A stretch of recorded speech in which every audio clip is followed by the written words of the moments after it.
Fela, Realocha. Guys, welcome to another banging episode of the Bang Podcast with me, Tabang, and the King.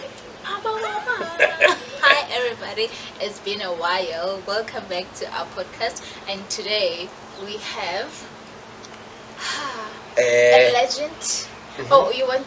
Okay, go ahead with the thespian. Guys, today we've got a thespian, a philosopher, hallelujah, an old man, a young man at heart. Yeah, easy on the old, bro. Easy on the old. A young man at heart, and what else? Handsome. I wouldn't know. Well, very handsome. I paid for that. Yeah. Yes, we're very honored today. We have in our midst Mr Luthuli Dlamini. Thank you very much. Sure. You're very welcome. We're very happy to have you. And also, guys, for the record, before we start, Mr. Luthuli Dlamini is our friend. You know, he's our friend. He's not a celebrity guest. He's not the celebrities that we say we know him from far. He knows us. Of Ganja. They are my friends. I am your his friend. friends. You are our friends. By force. Friends. Yeah. There's a friendation going fan. on. I'm your biggest fan. I get that a lot. Hey, I don't know. you are my biggest fan. Hey, say, you are my biggest friend. I'm your biggest fan. Mr. Dlamini, we are honored and we are pleased to have you. Thank you. It's always an honor to be sitting amongst the greats, you know. It's not every day that we sit with our ancestors. I mean, I almost said ancestors. Am I allowed to swear? Well, I think it should be granted. No, you're allowed. You're allowed. Yeah. All right. Okay. Yeah, but we are very honored to be sitting here with you. I'm happy. Sipping water. Yeah. Valpre water. And are they paying you for that? who, Valpre? Yeah. No, but they gave us for some water. Okay. They Cool. said we must come and quench your thirst With the Valpre. with the Valpre. Next time we must get something to dash. Are you sure this isn't water from some Chinese mine? No, that's water from Valpre. Okay. Cool. So, we are so pleased and honored to have you. My pleasure. It's always nice having a philosopher so that we can engage on interesting and banging topics. Let's engage. Yeah. So, let's start. Konji, what are we talking about today? There's so much to talk about. There's so much going on globally, locally. We can talk about The the shutdown. The EFF Ukraine. shutdown, everything. But then, Bouncers. so today, bouncers. You know the different types of bouncers, like the bouncers and the bouncers. Okay, But, that one I didn't know. As you collab. Alright. Today we would like to ask you, actually, since you're here, so we're gonna ask you if oh my god. Ask. We've got no time. Ask. Don't be scared. Why are you looking at me like you want to ask him if he's a sugar daddy or not? Sugar daddy? What's one of those? No, we just want to talk about work in itself. I Yeah. know we're all adults here who are required to be working, even though it's never but we're required to be working so we can pay bills and stuff. So when coming to adulting, right? Yeah. So what would you say success is granted by? Is it determined by the level of your education, or do you not need education for you to be successful? Definitely you don't need education. Just the same way that you don't need so many things to be successful. And obviously a lot depends on your definition of successful. What is success for you?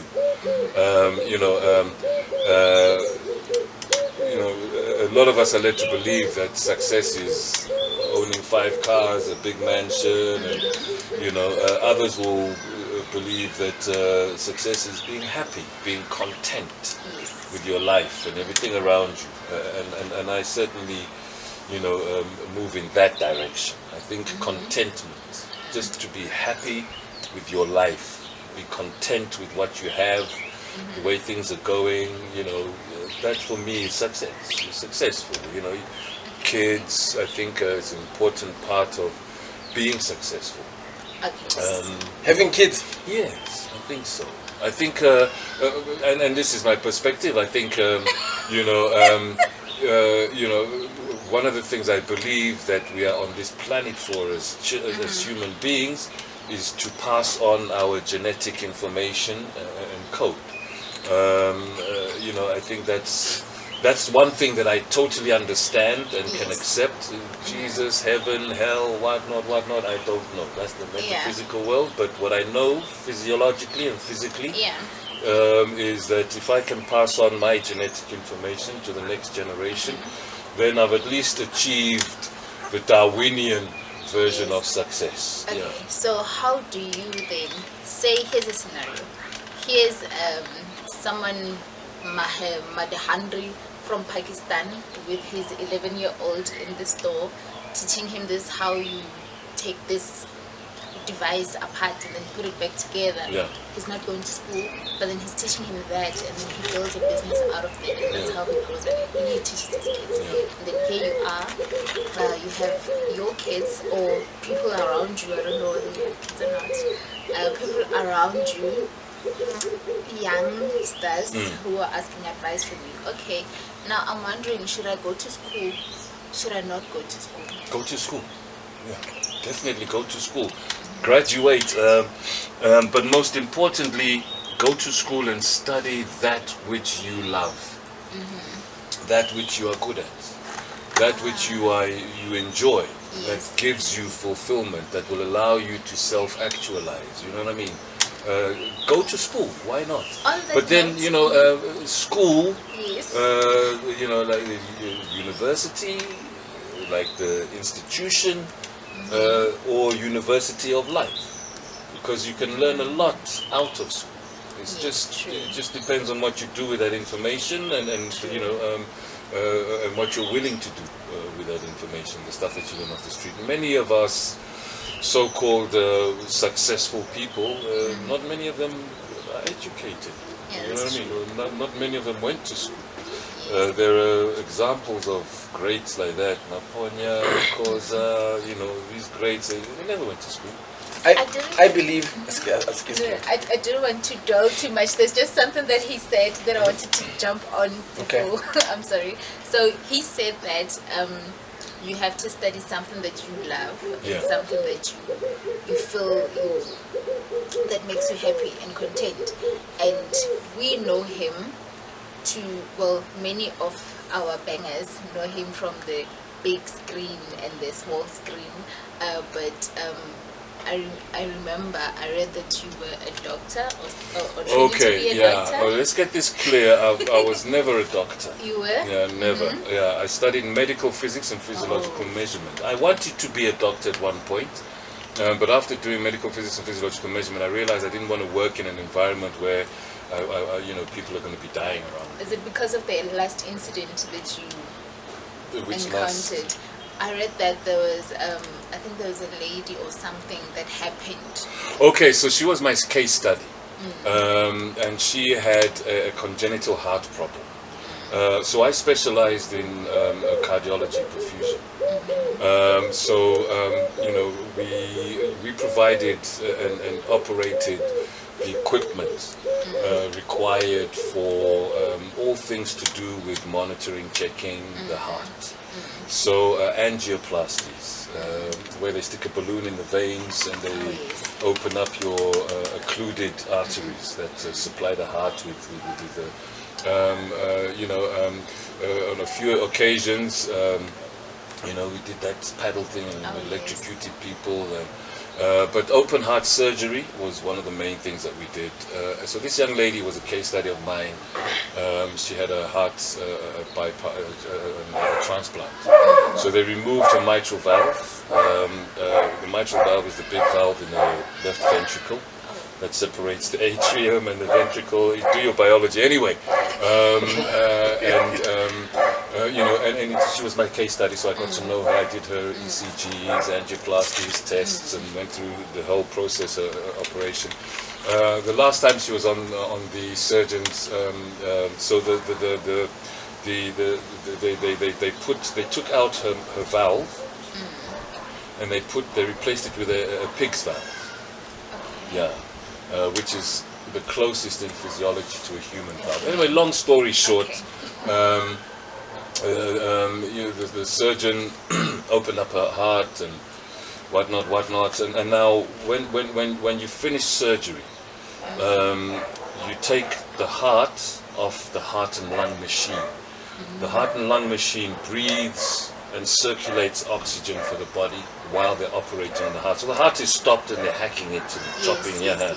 So the machine, the perfusion machine, the heart and lung machine, breathes and circulates the body, circulates oxygen and blood.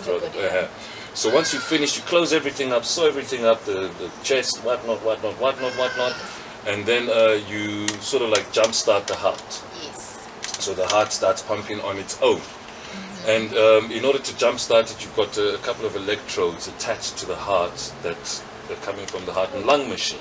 Okay. So what you then do, you reduce the power, the energy, the voltage coming from the machine, so that the natural voltage from the heart, it comes from the in between the ventricles.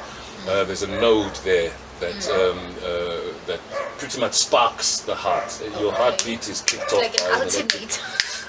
Not quite the alternator changes, but it's kind of like a little spark that makes your heart beat. So as you reduce the energy from the heart and lung machine, the heart should start picking that up, and it should start initiating its own little spark that'll make your heart beat on its own.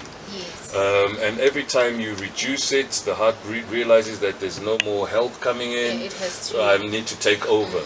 Her heart didn't take over. And for 2 hours, the surgeon tried to get the heart going, and actually put paddles directly onto the heart to see if that'll kickstart it. And so eventually, after 2 hours of after surgery, so it's like an 8-hour surgery. But for 2 hours, you tried to kickstart the heart. It didn't come back, and he was like, "Okay, switch off the machine. That's it. It's done." And I thought, I don't want to be around. I don't want to work for the rest of my life in a place where I'm losing friends. So I became, I thought, nah. But it was fascinating, hugely fascinating. I love that sort of thing. So no doctor. No, I've never been a doctor. Okay, we were studying to be that which he said. That is, have academic qualifications. That's very important. Number one, for the paper. It doesn't help you in any way. It's like getting a license to drive a car. The license is useless.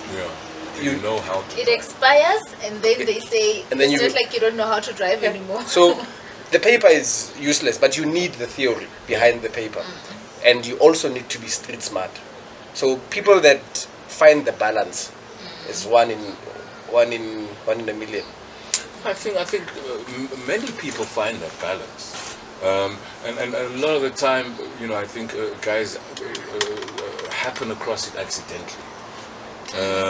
Because look, we're multi-talented as human beings, but we feed more certain aspects of our talents more than others. So you might be cerebrally brilliant, but you enjoy the sport, and so you spend more time on the football pitch than you do on the books. But it doesn't mean to say, and there are examples of this all over the world, where somebody starts off in a certain career path and then becomes a genius in another career path that is totally different. I don't like the idea of rules, labels, and pigeonholing people's careers and what they want to do. You know what I mean? We are capable of doing and achieving anything that we want as long as we put our mind to it. You know what I mean? Don't hold yourself back. Find that which you love and do it. When you're saying that, you remind me of this comedian who said, teachers need to start being honest with kids at school. And they mustn't tell kids you're gonna be anything you want to be, because that's a lie. So they should say to the kids, you can be anything you want to be as long as you are good at it. That's a good. And also, as long as you know someone that will give you the job. Because sometimes you can love acting. You can go and take acting classes, and you become a natural actor. So a very good actor is actually a natural actor. So that's thespian language, Mr. Dlamini. She doesn't understand this. You don't understand? I don't know why he thinks you don't understand. But anyway, hey, I think it's a yellow bone thing. I don't know. So you can go and get these acting classes and you become a natural actor. Yeah. But you need to know someone to put you, to help you put one foot on the door. Yeah. Not always. It helps. Have you ever been to? But it helps. I've been to so many auditions in my life, and the queue was so long, and I thought to myself, no man, the people auditioning there, maybe what if they found their person already? And it's just protocol for all of us to go in. Yeah, that happens. Because sometimes you find the queue is so long, it's as if we are queuing for the 350s. Yes. So long. Or Coca-Cola pop stars or something. Yes. No. You know what? The road sometimes can be long for any career. I mean, auditions, you see a queue, but you go and do a job interview for, you don't see the pile of CVs on the desk. You know what I mean? It's the same principle. True. But you hope that there is efficacy and integrity, amongst those that are doing the auditions, and that they give everyone a fair shot. Because you're actually cheating yourself if you don't go through that queue one by one, because therein might be your Denzel Washington.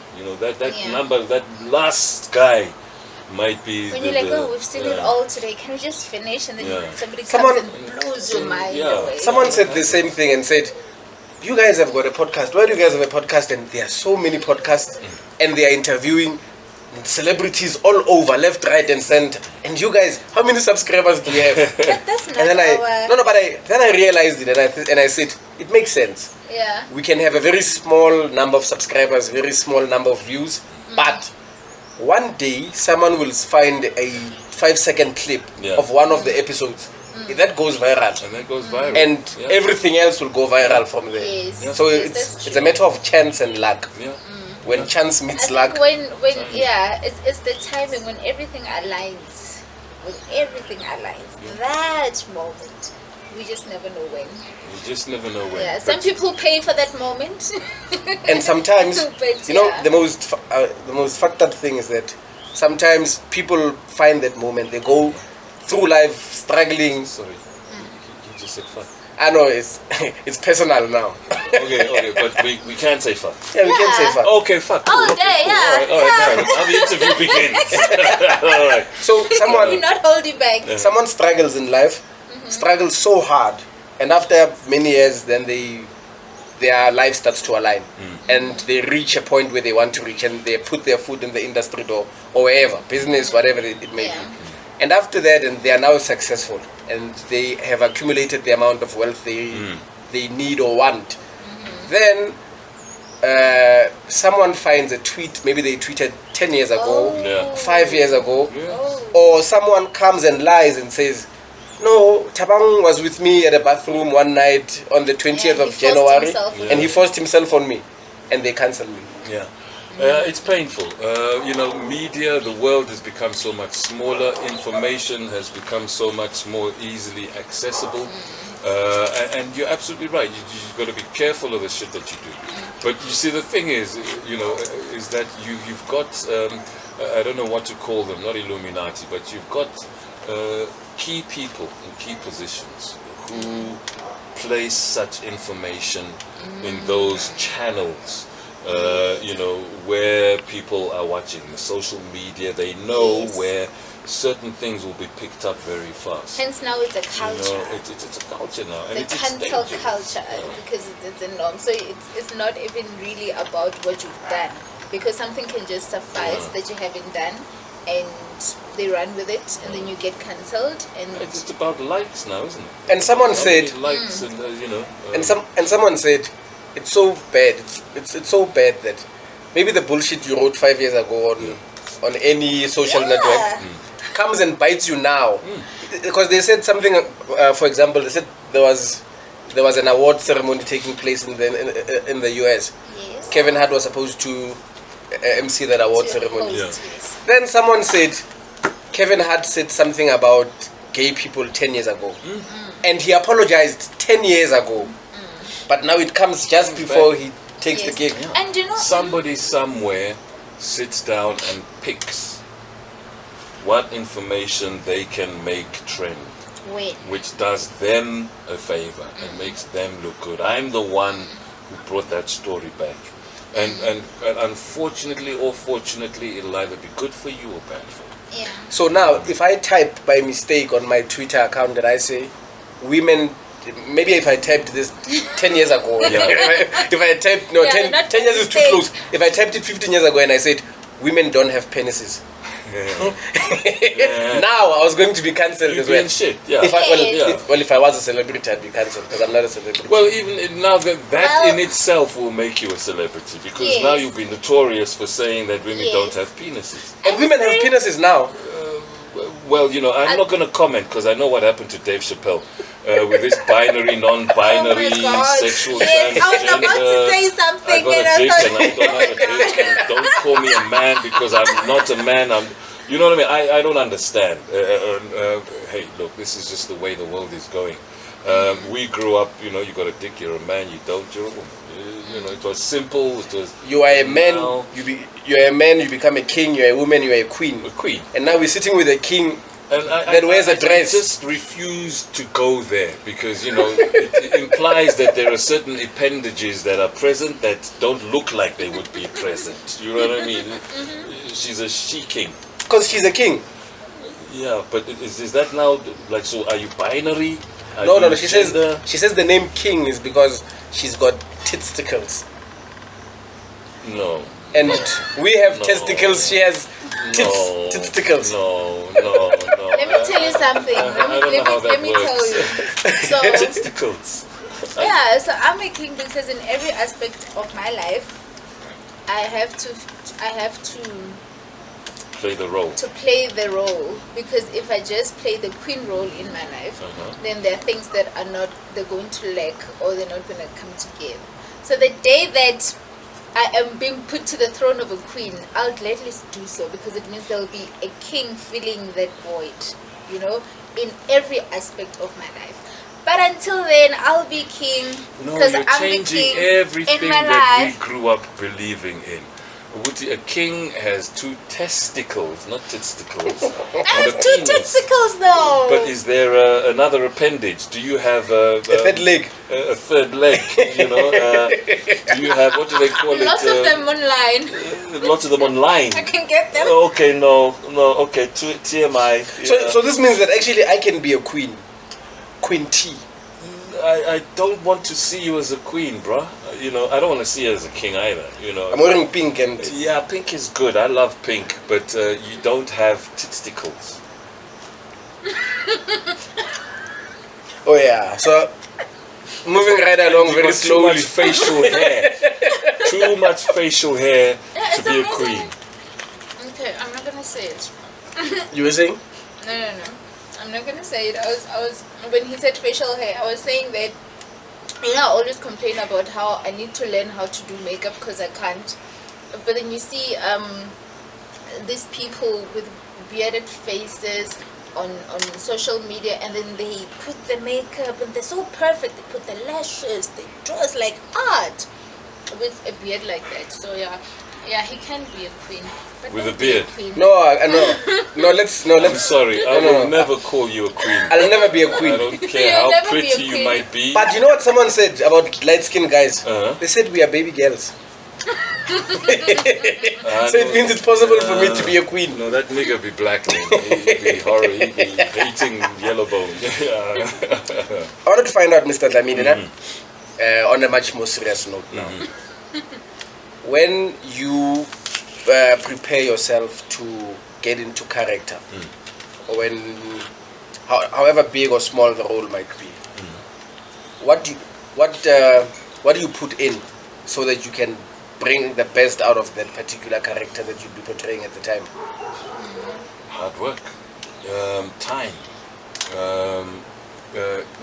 You know, I spend as much time as I can on the Bible, the motive, context, character, mannerisms. I try as much as possible to go outside of the box.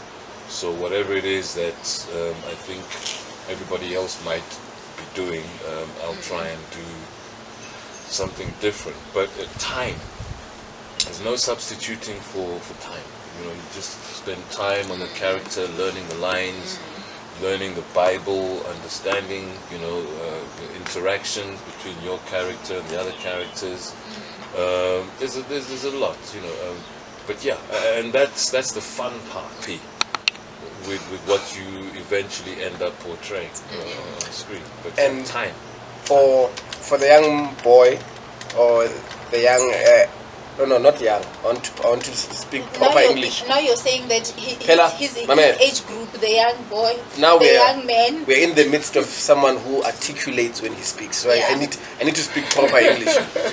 Mr. Dlamini, for an aspiring thespian, maybe someone who stays in Tsagani there, who only goes to auditions and reads a script now, crams the lines, delivers, thinking they are doing the right thing. Because most people believe that if you can cry, then you can act. Then they don't have a real understanding of performance. Look, in this day and age, for anyone determined enough, and anyone who wants it enough, there's no excuse for not knowing what you need to do to prepare. Just Google the motherfucker. Do you know what I mean? YouTube now, there are so many master classes on YouTube, on auditions, or you know what I mean? So there's no excuse really for, nobody can claim unless they just have no access to data at all, in which case just walk to the nearest library, or go to the next McDonald's, or knock next door. Go to your neighbor. That's why in Tandi Logish, because in Logishin you can literally just shout over the fence, hey, what's your Wi-Fi password? Wi-Fi, you know? I want to prepare, but there's no excuse. Google it. There's no substitution for putting in the hard work in terms of preparing for whatever it is. Whether it's acting, whether it's an interview for a lawyer's job. You know, when we used to go interviews for lawyers. You studied the company that you were going to the interview for. And then sometimes you even tell them their telephone number, and then it impresses them. No, personally, I would interview my interviewees. The guys interview me after they finish the interview. I'm like, okay, so now what are you niggas gonna do for me? Where do you see me 5 years from now? What are you offering in terms of training? In terms of, you know, I don't want to be pushing whatever it is for the next 5 years. You know, 5 years I want your job. How are you going to get me there? Say that everything I've told you you like and I'm correct, you know, and I'll interview them. Your company, if it's marketing, I worked in engineering more than anything. Like, you know, right now I can see that you've got a whole storeroom full of inventory. You know, that inventory is about how much? 2-3 million pounds. Okay, so you know, that's money that's tied up in your stock. I would interview them. Why are you doing that? Yes. Why don't you? You know what I mean? Because you know, we've got to. I really believe that, and this is what I try to instill in a lot of kids: is believe in yourself. You know, they need you. They want you. You are the talent. You know, you are going to be making them money or saving them money. So you know, go in there confident and know you're not going hand in. You know what I mean? You're going to give them an opportunity to work with your greatness. Yes, and I think that's what happens in most times. You go to an interview, you get a job, but then you're still working with your head down, like you're not really comfortable. You think, oh, they'll say, oh, Ndia Papa or something because I just got here. But then these people selected you out of a range of different people, and you don't even know these people. It's not like you're getting a connection. You went through the right procedure. If I could have, I would have slept my way to the top. I would have shagged anything and everyone to get to the top. And where's the top? None of the business, none of them wanted to shag me, so I had to keep it the other way. No, you're absolutely right. Look, preparation, but you know, you've got to be confident, and I think that's one of the things that, we come out fresh out of varsity, and you're not sure. You're not sure, you know. Yes, I've passed with flying colors, but you're just not sure. You know, the one thing that we don't consider as newbies into a job is that, you know, it's not so much about the work that you're going to be doing. It's about the people that you're going to be working with. And often, we tell people that, learn how to manage minds, the people around you, your bosses, because at the end of the day, here I am, I'm a black man in a white environment in the UK, and somehow I need to get these guys that are racist to promote me, because they have to, when they are asked, who's going to be your boss? We're going to promote one of you guys. Yes. I've got to get them to say, oh, we want that black guy there, we want him to be our boss. You know what I mean? So what do I do to get to that position?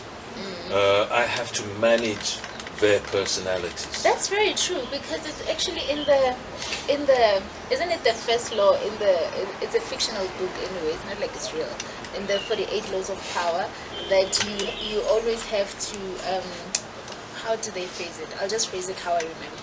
That your superiors at work, you have to do, what you're saying is that you are managing their minds, yes, whilst you're managing their minds, you still have them feel that they are in control, and that, and they're the boss, and that's the only way you can go up. But if they feel like you're threatening them, and you are just you're threatening them, you're not managing their minds and the perspective of you and how you deliver and stuff, then you will be suppressed. You're not gonna get up.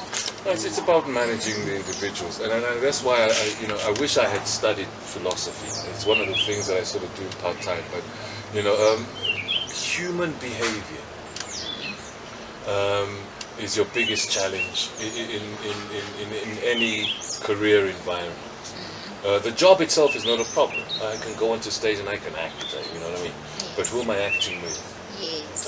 So I have to understand your personality and what works, you know what I mean, for us on stage. And the same in a hospital, in the law firm, it's understanding human. And this is what philosophy primarily, what makes the human being tick, what motivates, what makes them do what they do.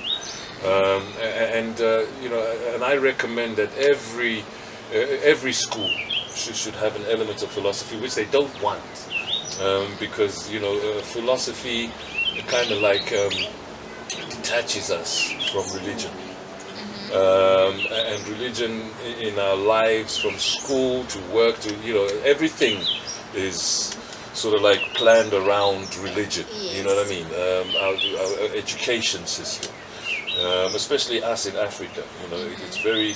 It's around the Julian calendar, Catholic Julian calendar. Yes. 7 days a week. We work for 5, we rest for 1. You know what I mean? Philosophy teaches us that is metaphysical.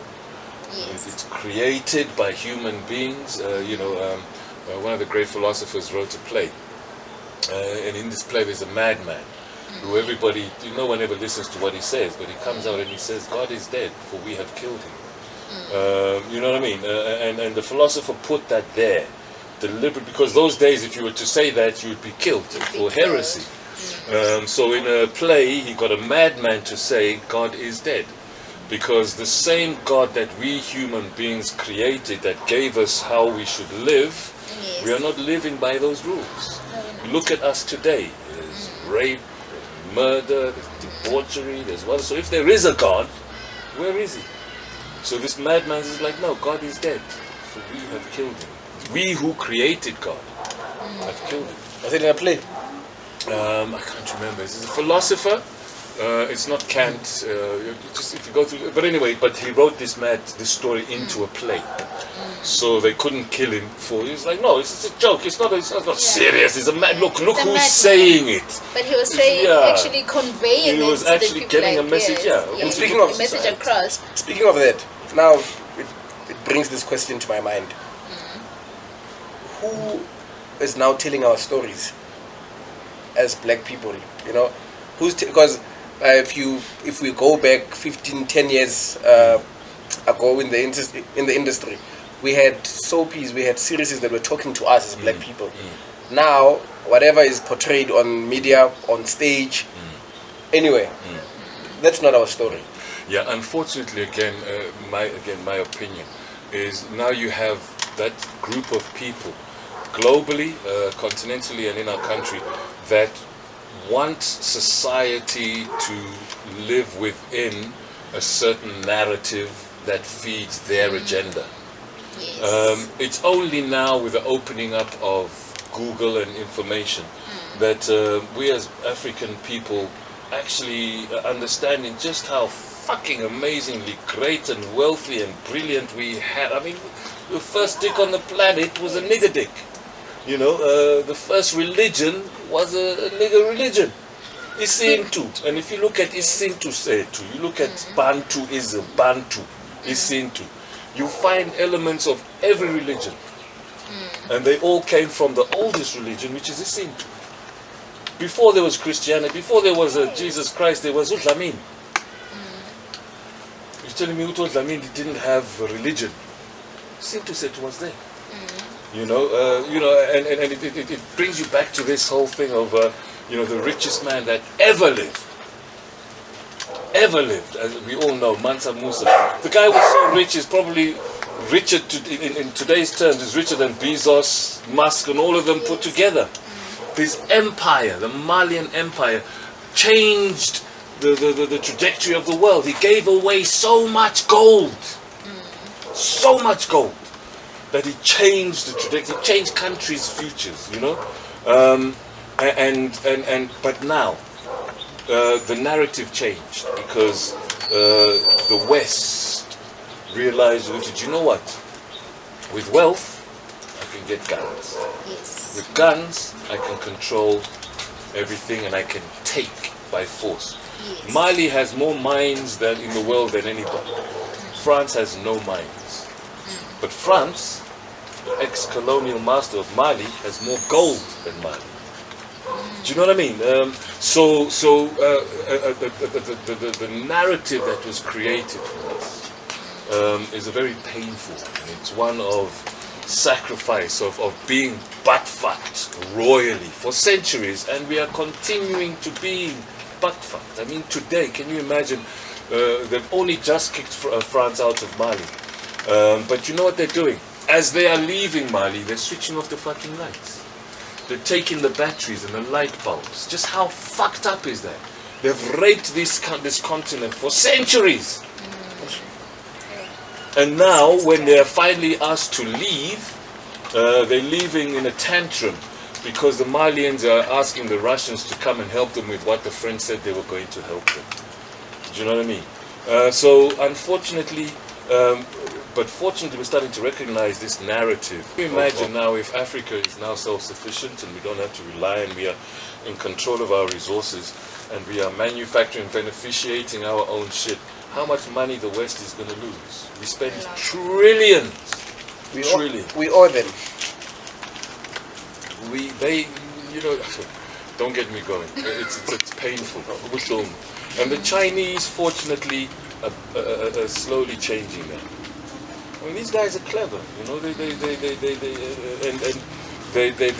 to them, their God, their religion, is power and mammon.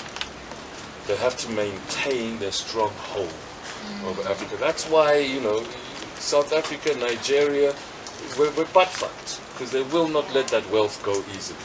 You know, they will not let that wealth go at all. Yeah, and I think the time has been eaten by rats. Because it's raining. Because it's drizzling. No, because it's been eaten by rats. Our time has been eaten by rats. Guys, no. We're just getting warmed up, and now you want us to switch it off now. We just started. Yeah, but guys, France is switching off the lights for us.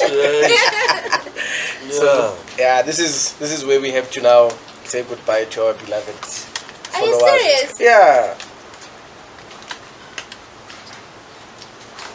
Okay. It's too short. No, it's too short. Yeah, it's too short. Is it too short? That was just the introduction. Yeah. Guys, thank you so much for watching. You guys have been Because you guys have been nice. You don't remember. Yeah, but this is the end. This is part guys. one. Okay, part this is part one, tomorrow. guys. We will arrange for part two. Thank you for tuning in. Please like, please subscribe, please comment with questions and whatever it is that you'd like to ask him or what you'd like to comment on the topic, anything. We like interacting with you guys. Anything. And if you want to give him a job, he's old now. Whatever he said that he will sleep way to the top, it's old. That's the only job I'm taking. The job that I have to go and use a casting couch for. Any other job I'm full. We are guys, casting couch. Guys, thank you so much for Thank watching. you so much. No, before we close, our beloved guest, what would you like to say? Find out what it is that you love and do that shit. Alright. If it has anything to do with drugs and crime and wara, don't do it. Don't do it. Don't do it. Let me not but be a if it has proponent anything of that. to sleeping your way to the top, by all means. Don't do it. Bye guys. Do as I say, not as I do. Okay. I would do. I'm happy to do that. You don't do that. Yeah. Okay, thank you guys. You've been great. Bye. Thank you guys. Hola. Hola.